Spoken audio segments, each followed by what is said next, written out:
हर हर महादेव। आप सभी माताओं बहनों को करवा चौथ के व्रत की हार्दिक शुभकामनाएं। आज का यह पवित्र दिन पति पत्नी के अटूट प्रेम, समर्पण और विश्वास का प्रतीक है। आज हम सभी प्रार्थना करते हैं कि माँ गौरी और भगवान शिव तथा करवा माता की कृपा से आप सभी के जीवन में दाम्पत्य सुख, शांति, समृद्धि का आशीर्वाद बना रहे। आप सभी के जीवन साथी दीर्घायु हों।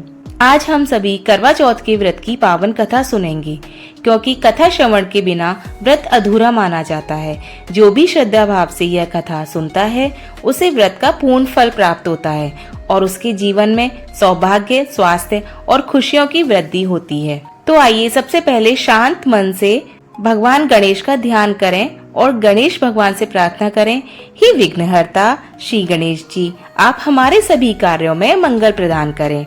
आज के इस पावन करवा चौथ व्रत में सभी माताओं बहनों को अधिक श्रद्धा, शक्ति और सुखद सौभाग्य का आशीर्वाद दें।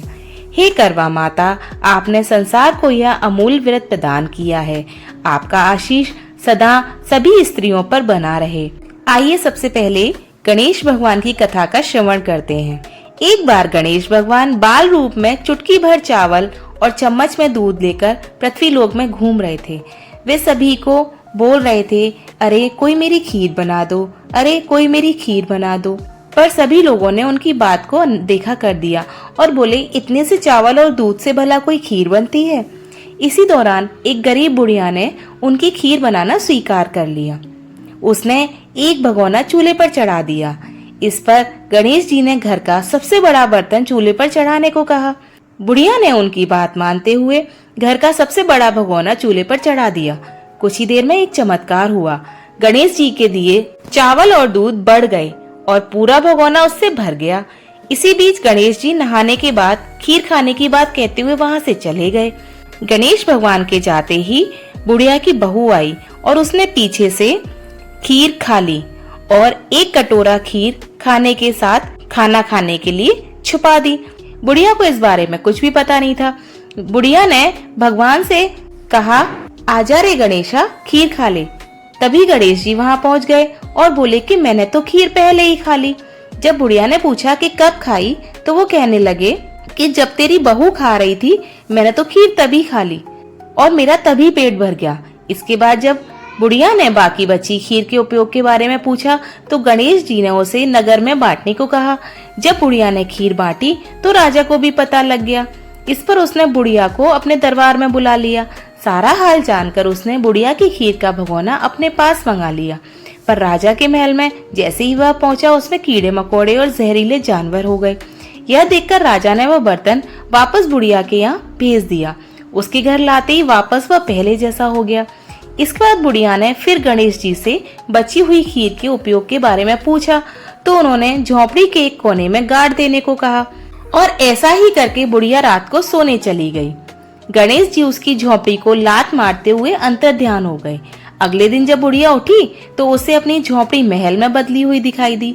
खीर के बर्तन सोने जवाहरातों से भर गए। गणेश जी की कृपा पाकर बुढ़िया बहुत प्रसन्न हुई। इस कथा को कहने के बाद हम सभी प्रार्थना करते हैं कि हे गणेश भगवान, आपने जैसे फल बुढ़िया को दिया वैसे ही इस कहानी को कहने और सुनने वाले को सबको ऐसा फल देना। सभी प्रेम से बोलिए, विघ्नहर्ता भगवान गणेश की जय। आइए अब सुनते हैं करवा चौथ की व्रत कथा। एक बार अर्जुन नीलगिरी पर तपस्या करने गए। द्रौपदी ने सोचा कि यहाँ हर समय अनेक प्रकार की विघ्न बाधाएं आती रहती हैं। उनके शमन के लिए अर्जुन तो यहाँ नहीं है, अतः कोई उपाय करना चाहिए। यह सोचकर उन्होंने भगवान श्री कृष्ण का ध्यान किया। भगवान वहां उपस्थित हुए तो द्रौपदी ने अपने कष्टों के निवारण हेतु कोई उपाय बताने को कहा। इस पर श्री कृष्ण बोले, एक बार पार्वती जी ने शिव जी से यही प्रश्न किया था तो उन्होंने कहा कि करवा चौथ का व्रत गृहस्थ में आने वाली छोटी मोटी विघ्न बाधाओं को दूर करता है। यह पित्त प्रकोप को भी दूर करता है और पति की आयु दीर्घ करता है। तो द्रौपदी को ये कथा सुनाई। प्राचीन काल में एक धर्मपरायण ब्राह्मण के 7 पुत्र तथा 1 पुत्री थी। बड़ी होने पर पुत्री का विवाह कर दिया गया। कार्तिक की चतुर्थी को कन्या ने करवा चौथ का व्रत रखा।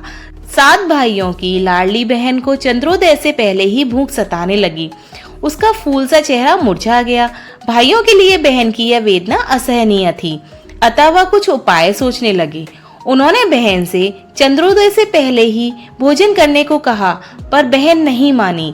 तब भाइयों ने स्नेहवश पीपल के वृक्ष की आड़ में प्रकाश करके कहा, देखो चंद्रोदय हो गया, उठो अर्घ देकर भोजन कर लो।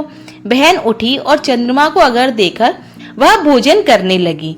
पहला निवाला तोड़ा तो छींक हुई, दूसरा निवाला तोड़ा तो बाल आ गया, तीसरा निवाला तोड़ा तो उसके ससुराल से बुलावा आ गया कि उसका पति मर गया है।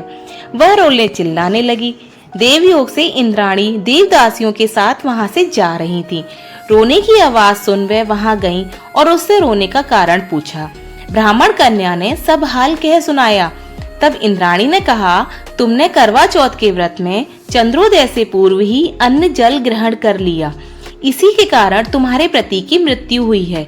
अब यदि तुम मृत पति की सेवा करती हुई 12 महीनों तक प्रत्येक चौथ को यथाविधि व्रत करो, फिर करवा चौथ को विधिवत गौरी, शिव, गणेश, कार्तिकेय सहित चंद्रमा का पूजन करो और चंद्र उदय के बाद अर्घ देकर अन्न जल ग्रहण करो तो तुम्हारा पति अवश्य जीवित हो उठेगा। ब्राह्मण कन्या ने अगले वर्ष 12 माह की चौथ सहित विधि पूर्वक करवा चौथ के व्रत किए। व्रत के प्रभाव से उसका पति जीवित हो गया।